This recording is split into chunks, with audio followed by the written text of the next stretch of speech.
আজকে কাঁচা আমের চাটনি করব, দেখেন কেমন করে করি।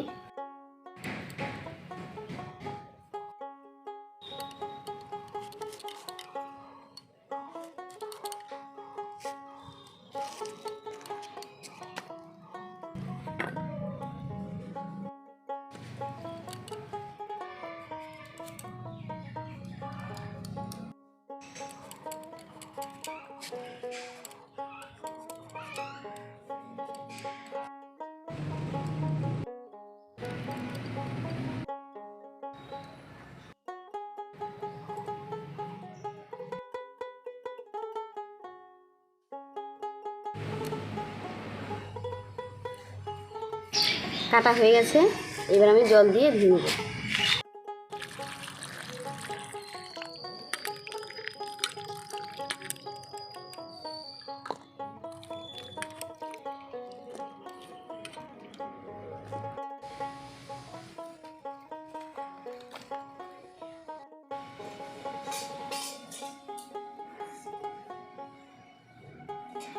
এমনিতে কাঁচা আমের টক রান্না করতে বিশেষ কিছু দেওয়ার প্রয়োজন পড়ে না, শুধু একটু পাঁচফোড়ন আর দুটো শুকনো লঙ্কা দিয়ে সম্বাদ দিলেই হয়ে যাবে।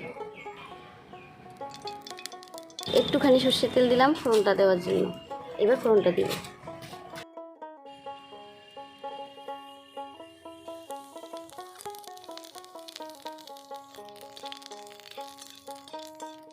এবার আমটা দিয়ে দিব।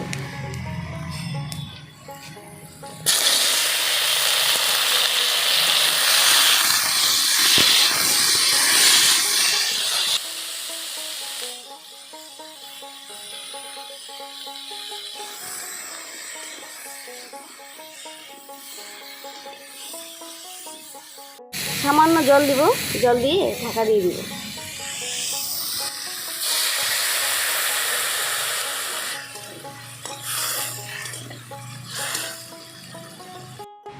ঢেকে দিলাম। এবার 10 মিনিট মতো জাল দিলে আমটা সিদ্ধ হয়ে যাবে।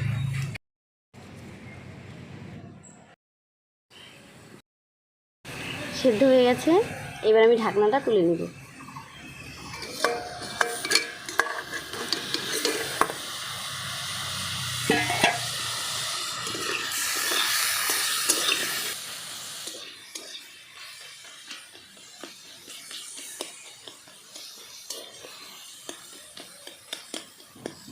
আমি এটাকে একটু খুন্তি দিয়ে থেতো করে দিচ্ছি।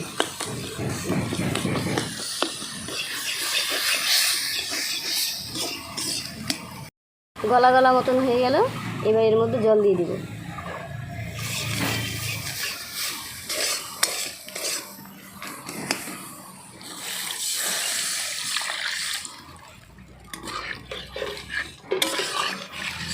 এবার আমি চিনিটা দিয়ে দিচ্ছি। যারা যেমন মিষ্টি খেতে পছন্দ করেন সেরকম অনুযায়ী চিনিটা দিবেন আপনারা।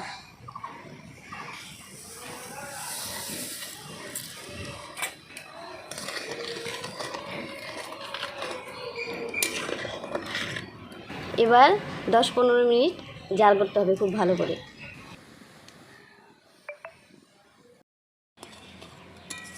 চাটনি রান্না করার সময় যে যত জাল করবে চাটনিটা তত টেস্ট হবে।